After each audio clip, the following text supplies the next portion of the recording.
Ang ato nga topic karon nga buntag mga kaigsuonan, naguluhan ni og revival for mission through effective child discipline.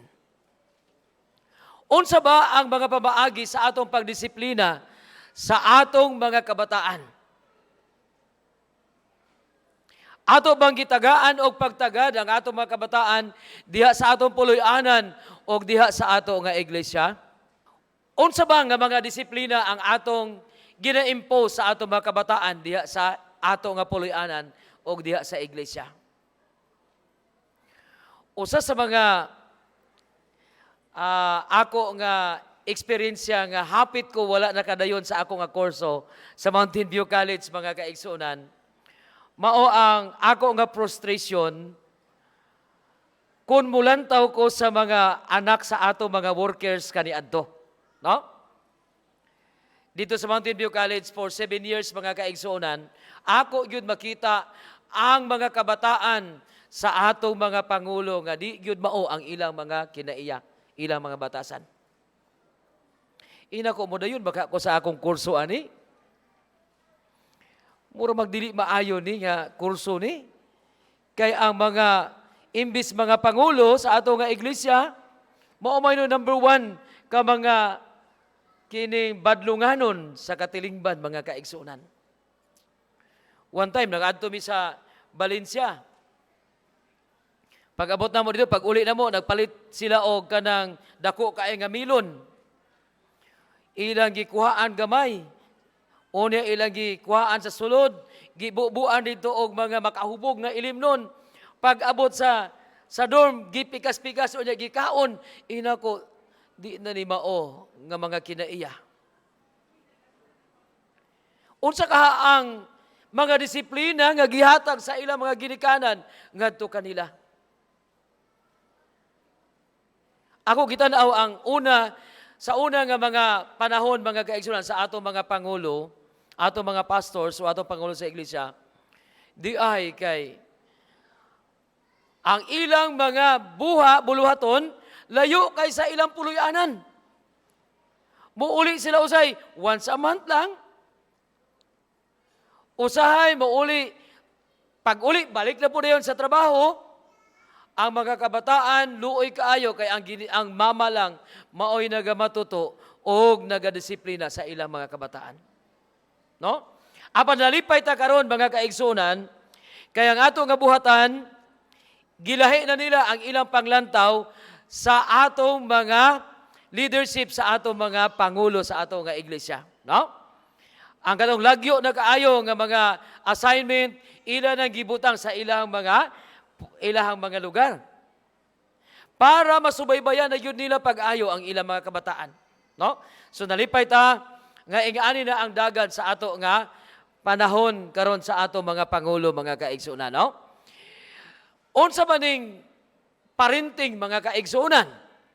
Nag-ingon siya din parenting is taking the responsibility to raise a child to be a responsible and caring member of the society. So mao ni ang role sa ato mga ginikanan alang sa ilang mga kabataan.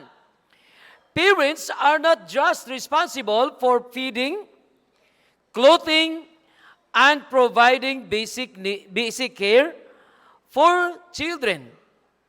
They also must set limits, enforce rules, and support the children in their efforts so that they may grow in a healthy fashion. So, kung tanaw na ito mga kaigsuonan, mauni ang role sa mga ginikanan alang sa ilang mga kabataan. Dili lang kaysa pagkaon, pagpabisti kanila, apan sa paghatag kanila og support, paghatag og limits, enforce rules diya sa ato nga puloy-anan. Kay kung wala ni mga kaigsuonan ang ato mga kabataan, mahimo nga miserable diya sa katilingban. Ganahan ko sa statement ni Ann Landers. Nag-ingon siya, "It is not what you do for your children, but what you have taught them to do for themselves that will make them successful human beings. Sa ato pa, daghan mga parents, mga kaigsuonan nga mahatag nila ang ilang mga gikinahanglan, pagkaon, sanina, shelter, okay na. Apa nag-ingon siya dili lang kay ang inyong mga binuhatan, kundili ang inyong buhat sa pagtudlo sa inyong mga anak, mauni ang maghatag kanila sa successful nga kinabuhi sa umalabot nga panahon. Na mga ginikanan nga, naa sila'y trabaho, ang ilang mga bata, wala nila ginatudluan sa mga buluhaton nga magadevelop sa ilahang kinabuhi samtang sila magtubo. Usa sa akong ganahan sa Mountain View College kani adto mga kaigsunan, katubi ito ilahang work sir nga, no work, no eat. Sa una, grabe po ni oy nga, no work, no eat man. Ang mga anak kani adto ni Elder de la Piña din di ba? Kung man gyud na sila, dato man gyud na sila, pero dito trabaho gyud na.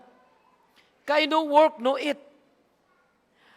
Kay kinahanglan nga ang minds and hands are working together for the progress of the life of our children.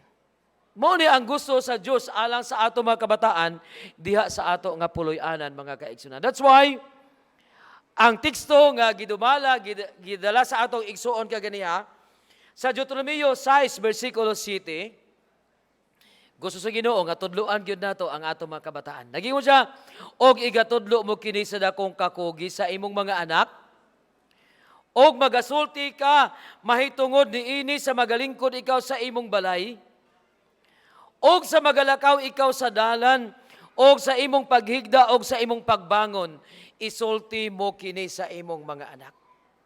Unsa man ang atong isulti sa atong mga anak mga kaigsunan? Primarily, ang pulong sa Ginoo nga mao ang balaan na kasulatan. Ikaduha nga atong isulti sa atong mga anak ang instruction nga magadala kanila ngadto sa kalampusan sa ilang pagtubo ug sa ilang kinabuhi. Mao ni ang instruction sa Ginoo alang sa atong mga ginikanan. Og isulti mo kini sa dakong kakugi sa imong mga anak. Ako gi-imagine nga kini mga parents, working parents ni, nga sa ilang pag-uli silang balay, kapoy na kaayo, apa nag-ingon din igasulti mo kini sa dakong kakugi sa inyong mga anak. Kapoy na, pero maghatag yun og panahon sa paghatag og instruction sa ilang mga kabataan. Sa una, sige mig bagulbol, mga bata sa una kay, bisag magkabu mig tubig, magtapas og kawayan, mangguna, ang amo nga tatay, sige lang istorya sa amo, mahitungod sa Ginoo, mahitungod sa panginabuhi sa umalabot nga panahon. Ina mo, puol man ni kaayo ni. Sige, balik-balik. Pero di ay mga kaigsuonan, kung sige na ito balik-balikon sa ato mga kabataan, matuto ang mga kabataan sa pagsunod ug mahimo sila magmalamposon sa umalabot nga panahon. No? Sige lang, padayon gihapon ta sa pagtudlo gyud sa ato mga anak. Niya istorya sa balaan nga kasulatan mga kaigsunan sa usa ka ginikanan nga kining ang iyang katungdanan sa iyang mga bata iya lang gipasipayan. The story of Priest Eli and his two sons. Kay kini si Priest Eli mga kaigsunan, kung imong tanaw na, pari na siya ang galit sa simbahan. Doon na siya duha ka mga anak. Eli was a faithful priest, but his two sons grow up doing whatever pleased them. Kita ninyo ni, nga mga kabataan, kay wala kaayo gitagad sa ginikanan ang pagtudlo kanila sa tama nga pamaagi. When people told the priest about the behavior of his sons, he gave them gentle rebuke, but there was no change.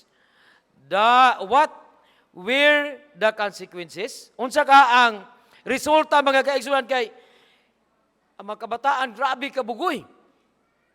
Ang ginikanan, sultian, agoy, laban-labanan pa sa ginikanan, mga kaigsunan, tabon-tabunan pa sa ginikanan, ang hiwi nga binuhatan sa iyang mga kabataan.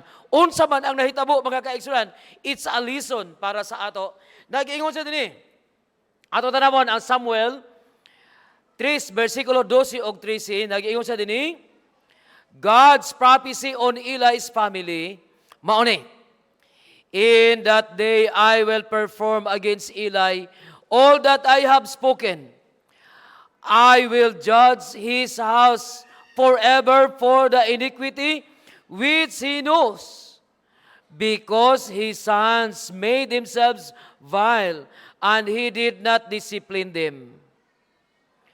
As a result, his two sons both died, and when Eli heard about it, he also collapsed and died. Di ay istorya, mga kaigsunan, nga daw makahinuklog sa mga ginikanan. Sa diya nga, gitabon-tabonan ni Eli ang sala sa iya mga anak. Iyang gilabanan ang sala sa iya mga anak. Ang iyang mga anak, mga kaigsunan, kung tanaw ito ang bala ng kasulatan, nagsugo man to ang Ginoo nga, kana bitaw insinso, dili na nimo dagkutan og kalayo. Kay ang priest lang yun, ana, nga dinihog sa Ginoo, maoy maghimo ni ini. Ilang gidagkutan.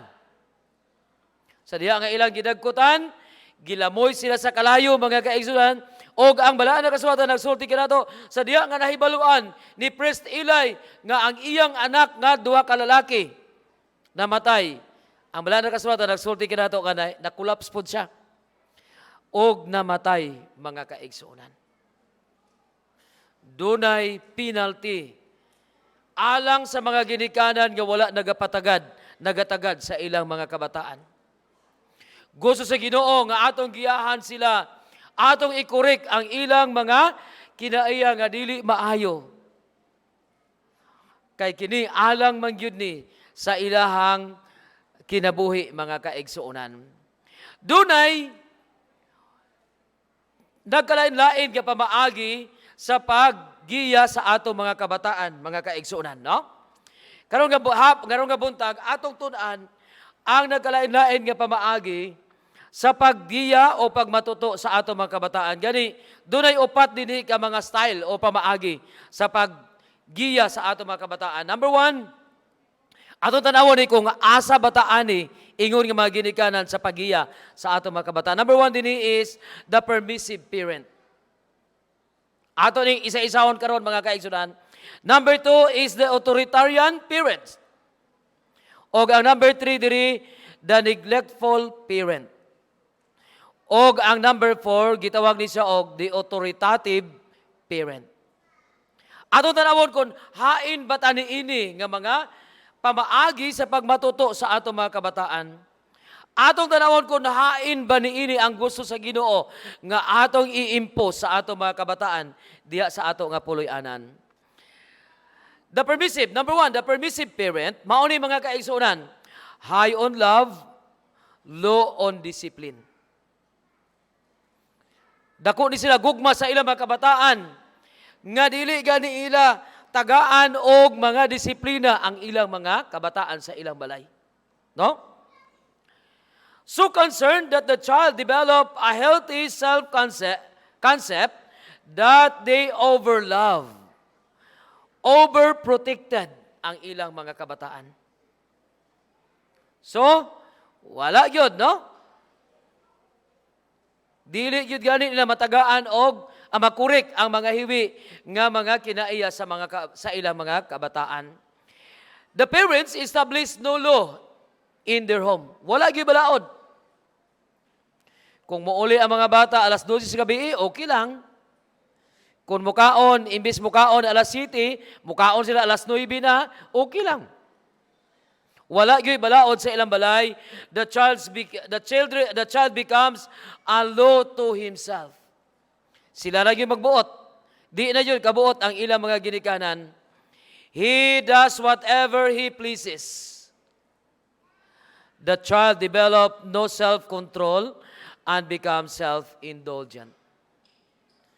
Ingani ba kaha ang ato nga puloy-anan, mga kaigsuonan? Ang ato na mga bata mo'y magbuot sa ato nga puloy-anan o sa ato nga mga ginikanan. Kung kini ang ato nga ginahimo sa ato nga puloy-anan, mga kaigsunan, dili ni mao ang gusto sa Ginoo nga ato nga mapasunod sa ato mga kabataan. Proverbio 13, versikulo 24, He who spares his rod hates his son.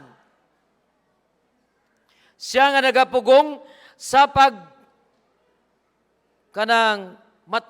bunal, pagtulid sa ilang mga anak, iyang gikontra ang iyang mga anak. So ang Ginoo nag-endorse nga ato gyud nga tagaan og penalty ang ato mga kabataan diha sa atong puloy-anan. But he who loves him disciplines him promptly. Ang mga ginikanan nga nagahigugma sa ilang mga kabataan, ila gyud na nga ginidisiplina ang ilang mga kabataan. Mao na nga kinahanglan ang mga ginikanan maghatag gyud sa tama nga disiplina sa ilang mga kabataan. Unsa may kahulugan sa rod, mga kaigsuonan? Sa amo nga balay sa una, naagyod nay bunal nga murag ingaanay kadako nga biyabas dito sa kugon nga atop. Naagyod na, no? Onya, sa una, mabunalan mi bisag wala mi kabalo unsa among sala, mga kaigsuonan. Grabe ang naagian namo sa gamay pa mi, no? Kini bang rod nga giisgutan dinhi sa balaan nga kasulatan, bunal ba gyud na or unsa ba kaha? Nag-ingon sa diri, this does not always refer to a literal rod. Rather, this is a symbol of discipline. Ha? Naay mga ginikanan nga magdisiplina pinaagi sa dili paghatag sa mga gisaad nila sa ilang mga anak kung ang ilang mga anak dili musunod sa ilahang mga gisugo kanila. Pero naapoy mga ginikanan nga mubunal gyud. Mubunal gyud, no? Pero dili biya gusto ang Ginoo, mga kaigsunan, nga magbunal ta sa ato mga kabataan pinaagi sa object. Kahoy ba, bunal ba, sinilas ba, usay ato sinilas man. Apan gusto biya sa Ginoo nga ang atong ibunal, mga kaigsunan, sa atong mga kabataan, ang ato lang yun nga bare hands. Ha? Ato lang yun nga kamot. Wala yun object. O asa man nato ibunal sa atong mga kabataan. Usay ang mga ginikanan diri sa nawong laparo. Apan ang gusto sa Ginoo, dito ra gyud nato ibunal sa iyang lubot, mga kaigsuonan. Kay ang lubot manggod, wala man gud nay bukog diha. Di ba? Kay pataka lang daw og bunal, usahay mabalian ang ato mga kabataan. No? Dili gusto ang Ginoo, ana mga kaigsuonan. Atong padayon ang pagbasa, a method of correction, there is a variety of rods. And different children need different method of discipline. Kay kanang mga bata nga gagmay, lahi po na ang metodo nga atong gamiton sa ilaha. Ang mga dagko, lahi na po na. Dili pwede nga parihaso ni mo na. Dili pwede nga parihaso na to, mga kaigsunan. So, ang pagdisiplina, importante kaayo na alang sa atong mga kabataan, mga kaigsunan. Ato ta sa number 2. Number 2 style sa atong pagdisiplina sa atong mga kabataan, gitawag ni siya og the authoritarian discipline of parent. Unsa man ning authoritarian? High on rules, high on discipline, low on love. Grabe nig balaod ni. Balaod sa bungbong. Balaod po si bungbong. Dili po na apoy balaod sa isa ka bungbong. Grabe yun. Ang mga kabataan, magkinto ni sila, mga kaigsunan. Every time nga mulantaw na ang ilang ginikanan sa mga balaod sa bungbong, mga kaigsunan. No? High on rules, high on discipline. Nga sa diya, malapas nimo ang isa ka balaod, naagyo na sakit kaayo nga penalty nga ipahamtang sa ilang mga ginikanan. Nga naman, kay ubos ang ilang gugma sa ilang mga kabataan.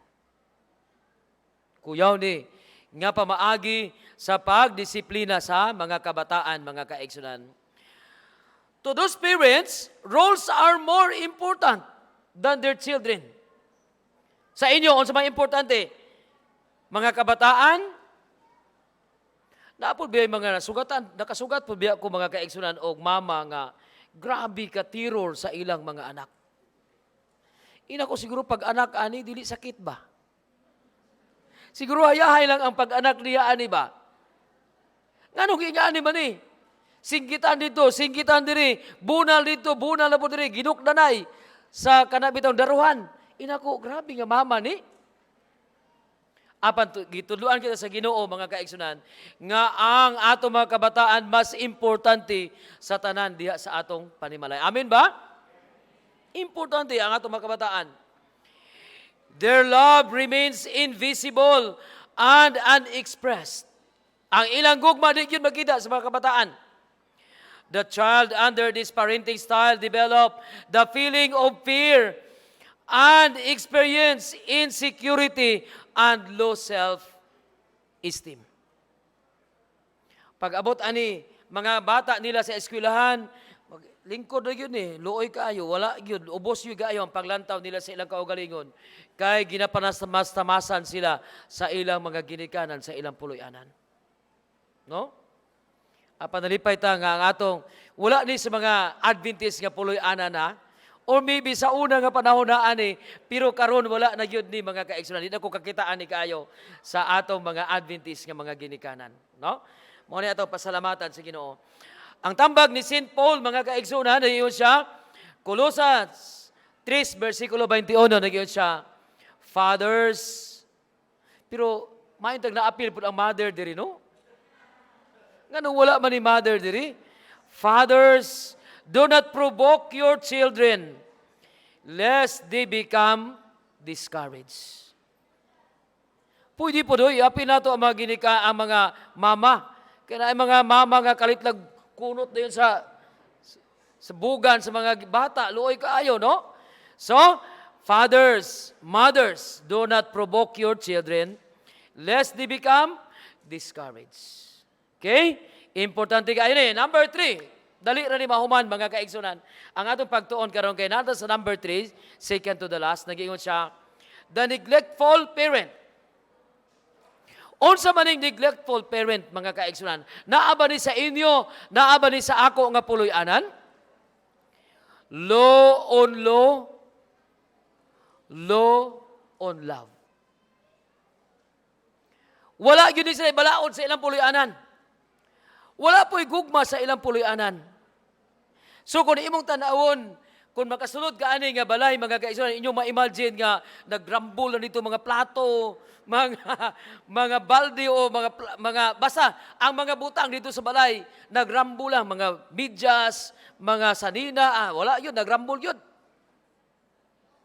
Walay balaod, walay gugma, ang mga bata, bisag asara mo adto. Bisag asara mo adto. No? So, atong padayon na nag-iingon sa dini, the most ineffective parent, mauni ang gitawag og the neglectful parent. Often the children is unwanted, seen as a hindrance to gain or pleasure. There is no roles, but when the child displaces the parents, they are abused. Walay balaod, pero kung naaganig isugo ang mga ginikanan, kaya usay mga ginikanan, sige lang panugo sa mga bata, inig ma-accomplish na sa mga bata, o agyo na thank you. Sige panugo, kung masipyat ang mga kabataan, grabe mamunal, mauni ang gitawag og neglectful parent. Children become prime candidates for criminal activity. Kini nga pamilya nagaproduce sila og mga kabataan nga sagbot gyud sa katilingban mga kaigsunan. Nagbasa ko usa ka newspaper usa ka adlaw. Gikan ang bata nga gikan sa maybe neglectful parent mga kaigsunan sa panimalay nga neglectful kay sa ilang mga kabataan. Ang bata pinasagdan. Pag uli niya sa ilang balay, Wala na kahibalo ang mga ginikanan nga dili na mao ang iyang kinaiya, maybe take siya og drugs, daghan sa mga barkada nga nag-feed sa iya ha. Pag abot niya silang balay, iyang gibutang ang iyang bag. Ingon siya pa, moadto sa ko sa suba kay mangahoy ko. Dala siya at sa mga kaigsunan, pag abot niya sa suba, ambot nga ano mga ang istorya nagkanayon, nga ang iyang gibuga, ang iyang mama nga nang laba. Iyang mama, kamo kakita, kabukuan mo na, iyang mama nga naglaba, mga kaigsunan, iyang gibuga. Sa diya nga napatay niya ang iyang mama, gidakop siya sa mga pulis, gipriso siya, gibisitaan siya sa iyang papa. Unya, sa pagbisita siyang papa, ingon siya, Papa, nganong wala man mo gidala si mama? Ang bata, mga kaigsunan, nga gipasagdan sa panimalay, nakahimo og dako nga krimen nga wa gyud intawon sa iyang buot. Kamusta man ang ato mga kabataan? Ato ba silang ginaatiman? Ato ba silang ginatagaan o dako nga pagtagad? Ato ba silang gina-instructionan?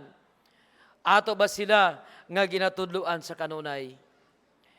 Ang counsel sa Ginoo, nag-ingon siya dinhi sa Ephesians 6 verse 4.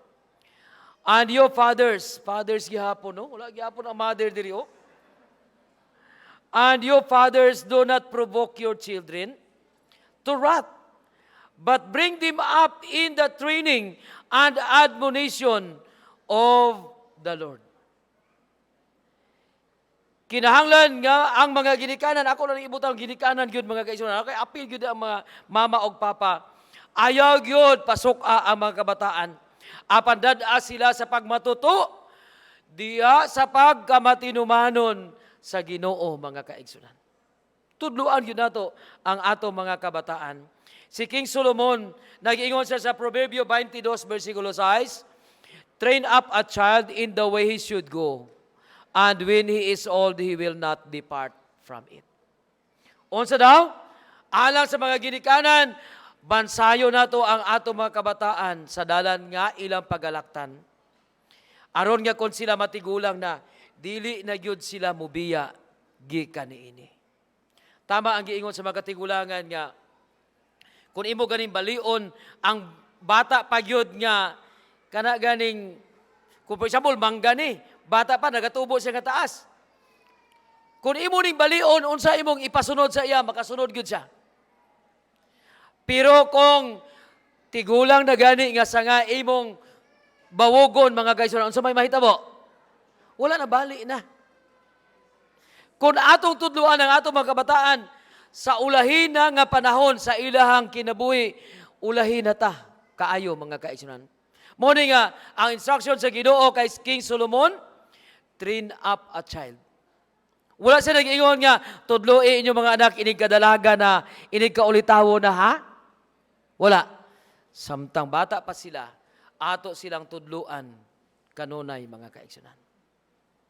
Unsa ang handom nato sa ato mga kabataan sa umalabot nga panahon, ato na silang sugdan sa paggiya samtang gamay pa sila.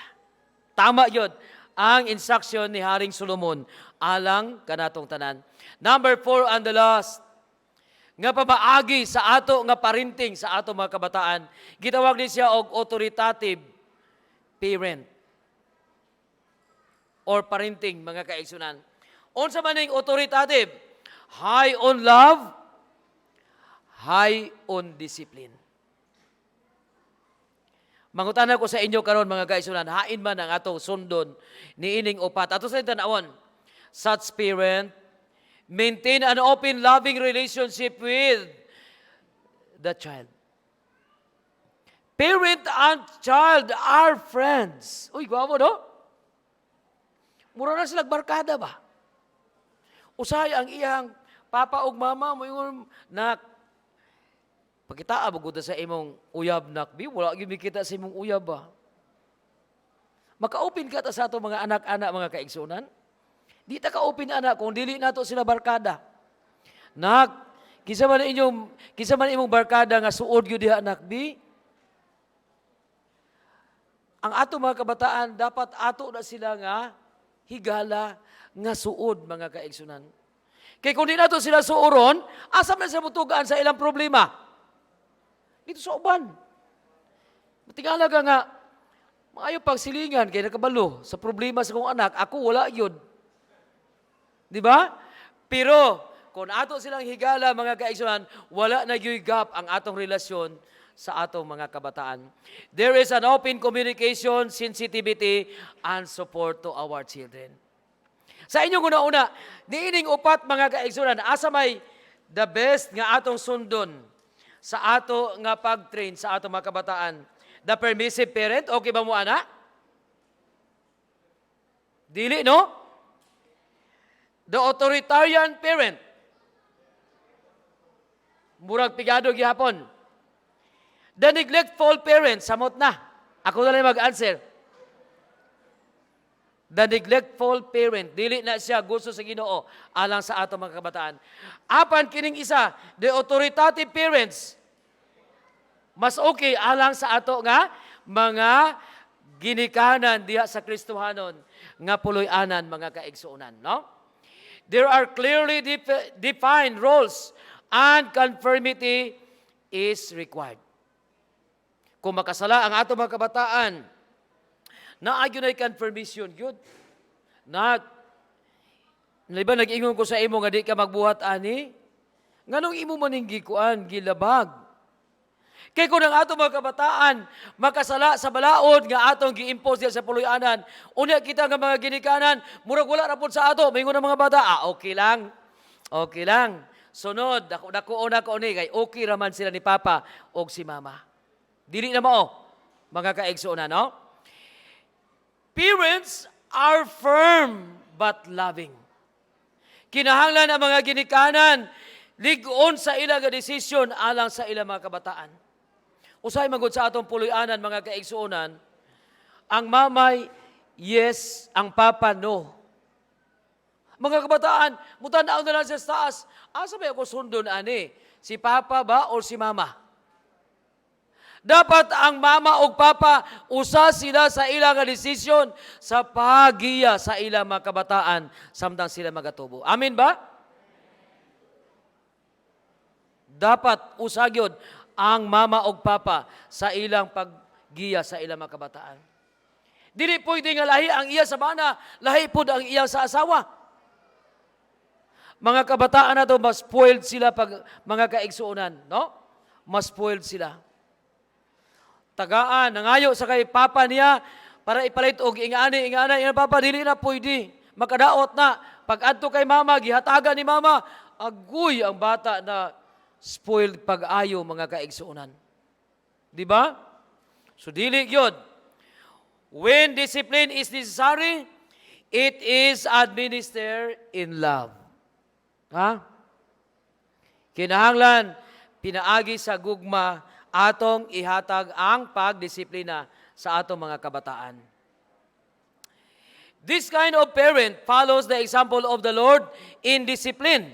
Nag-ingon din sa Hebrews 12:5 and 6, My son, do not despise the chastening of the Lord, nor be discouraged when you are rebuked by Him. For whom the Lord loves, He chastens and scourges every son whom He receives. Sa ato pa, kung ato di ay ginadisiplina ang ato mga kabataan, atong gipakita kanila nga kita nahigugma kanila sama sa pagdisiplina usab sa Ginoo sa iyang mga katawhan, mga kaigsuonan. The master key to effective discipline is administer discipline with love and firmness. Usay manggod, mga kaigsuonan, sa atong puloy-anan, na panahon nga ang mga kabataan maunay mo sunod sa ilang mga ginikanan. Usay hilak-hilakan na sa mga anak, wala na, tuo na din ta. Usahay, talikdan na sa mga anak, wala na, maratol na punta ng mga ginikanan. Ayaw, atong ihatag ang disiplina, pinaagi sa kalig-on sa atong nga desisyon nga ang dili-dili ang oo diha sa ato nga puloy-anan. Kung ato ning himuon mga kaigsunan, tahom kayo ang atong pagpadagan sa ato nga puloy-anan. Dunay prinsipyo dinhi of administering corporal punishment sa ato mga kabataan, not as the first but the last resort.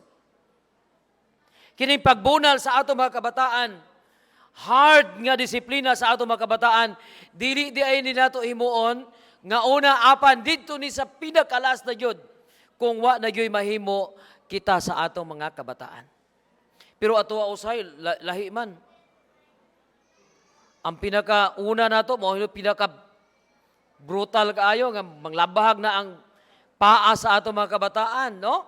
Maglagom na ang ilang mga nawong sa ato nga pagdisiplina kanila. Only to small children and never in teenagers. Kanang pagbunal-bunal mga kaigsuonan, ato nang ihatag sa ato mga kabataan, pero kung magdagko na sila, teenagers na sila, ayaw na. Not just use any instrument. Ato na yun nga kamot, no? Atong himuon nga instrument sa pagdisiplina sa atong mga kabataan. It should be done in privacy, preserving the child self-worth. So, dili pwede nga, pag abot mo sa eskwelahan, kay nakasala imong anak, imo din sugaton og laparo.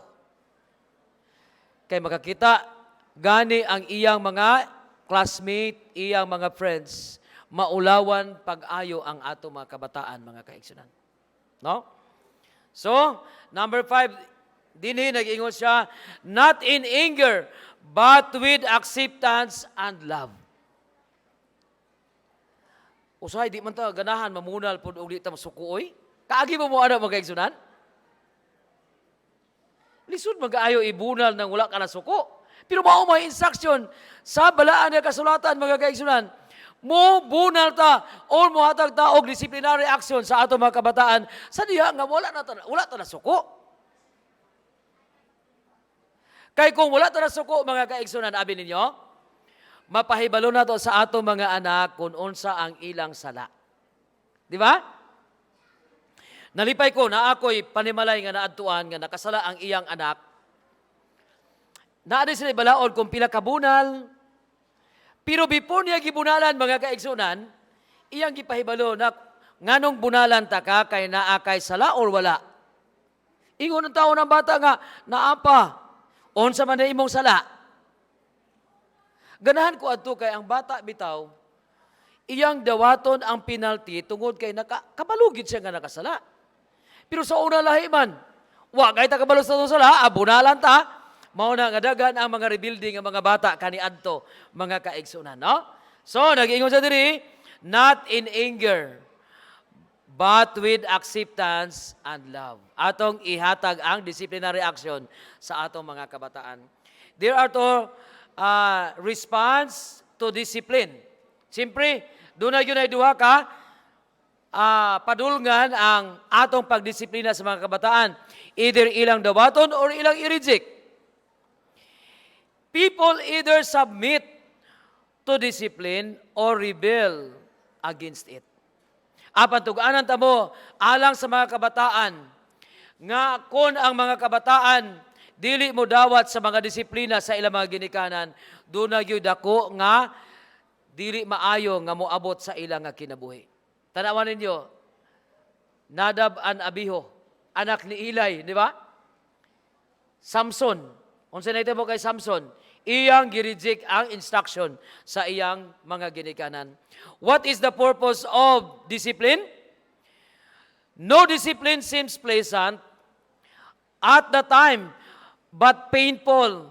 Later on, however, it produces a harvest of righteousness and peace for those who have been trained by it.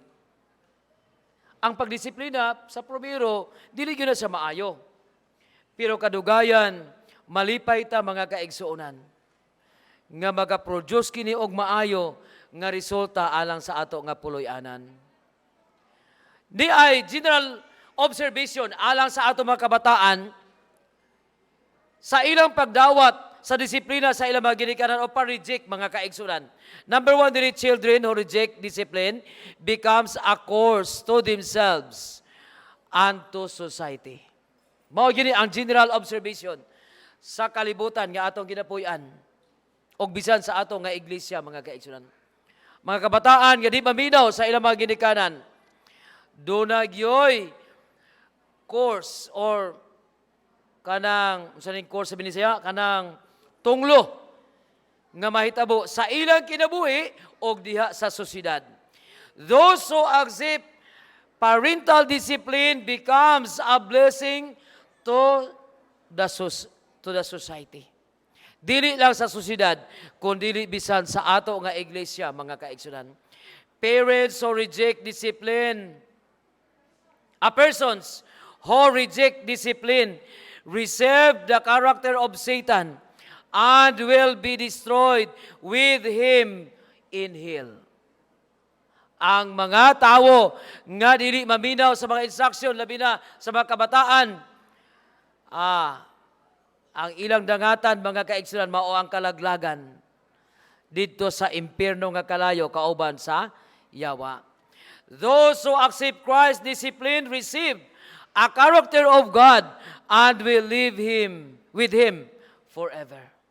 Mas maayo yun ang maminaw o magsunod sa instruction sa Ginoo nga gihatag sa ato nga mga ginikanan, mga kabataan, no?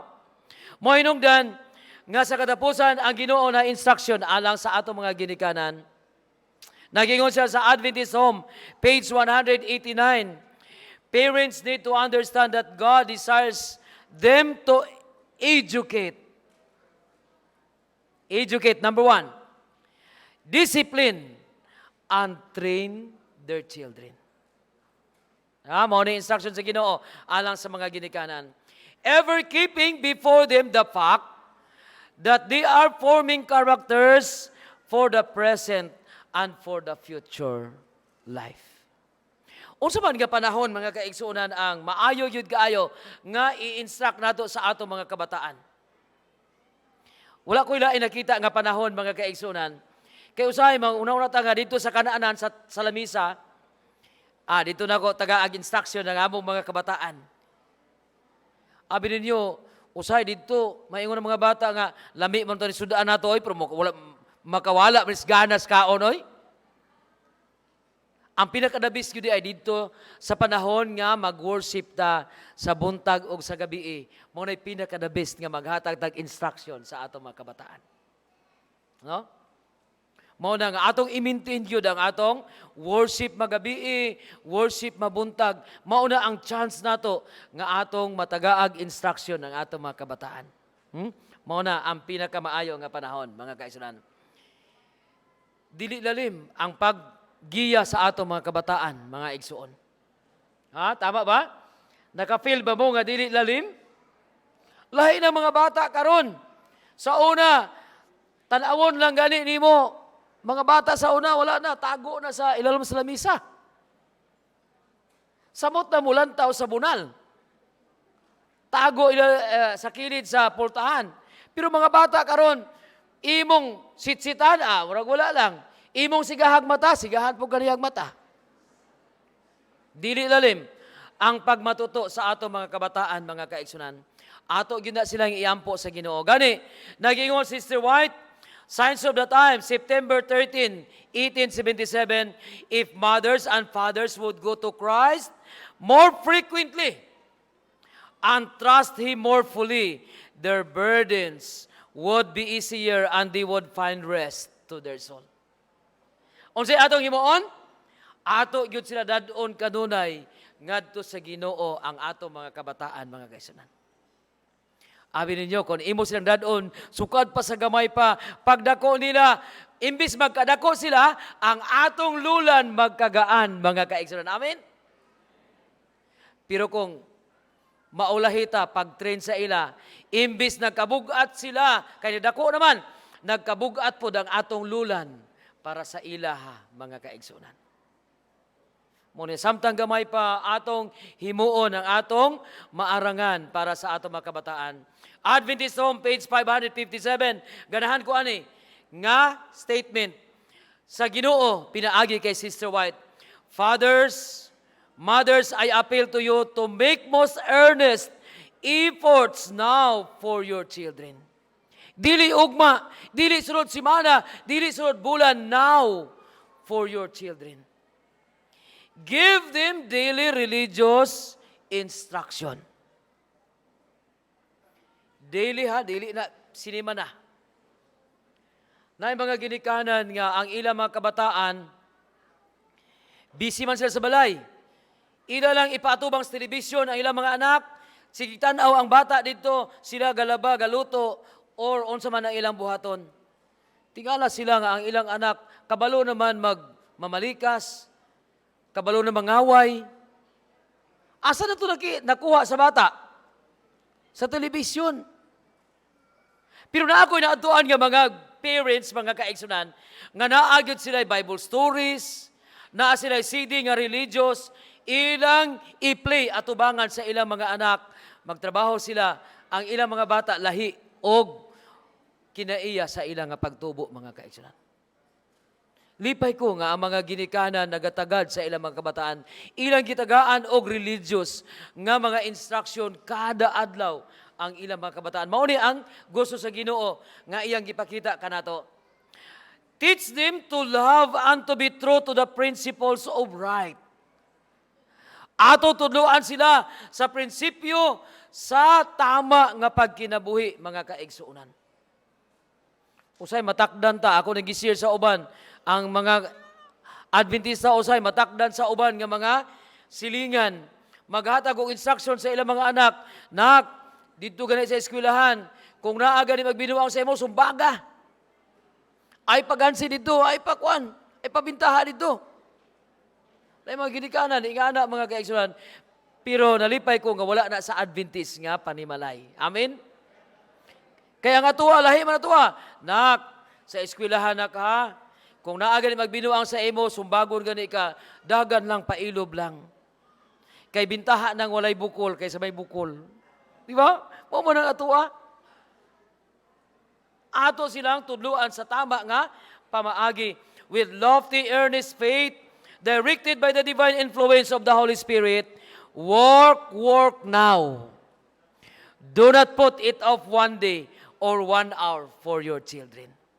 Ganahan ko nga instruction sa Ginoo alang sa ato mga ginikanan. Kay kung ato ni sundon baya mga kaigsunan abi ninyo, inigbalik sa Ginoo, malipay siya mag-welcome sa atong puloy-anan, lakip na ang atong mga kabataan uban kanato. Amen? Inigbalik biya sa Ginoo, di biya sa mangita sa atong 10 hektaryas nga kalubian. Di siya mangita sa atong dagan nga kwarta sa bangko. Di siya mangita sa atong gwapo nga balay. Sa atong mga sakyanan nga daghan kaayo, ang iyang pangitaon mga kaigsunan, ang panon nga gihatag, gibilin sa Ginoo diha sa atong puloy-anan. Tabangan ta sa Ginoo karon nga buntag, nga kining panimalay nga gipiyal sa Ginoo alang kanato, atong maamumahan. Atong mga kabataan, atong magiyahan. Malipay ta nga atong mga kabataan, makita nato, magakanta sa church choir, magkanta, appeal sila sa church choir.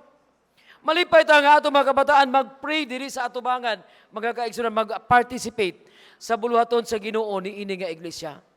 Ato lang na mahimo, kung atong mahimo usab ang atong maarangan, atong katungdanan, diya sa atong nga puloy-anan, atong mga kabataan, atong magiyahan, ato silang makita nga, mag-successful, mahimo silang galamiton sa buhat sa Ginoo. Labaw sa tanan, inigbalik niya, ato silang makauban, dito sa langit nun nga puloy-anan, ang Diyos magapanalangin kanatong tanan.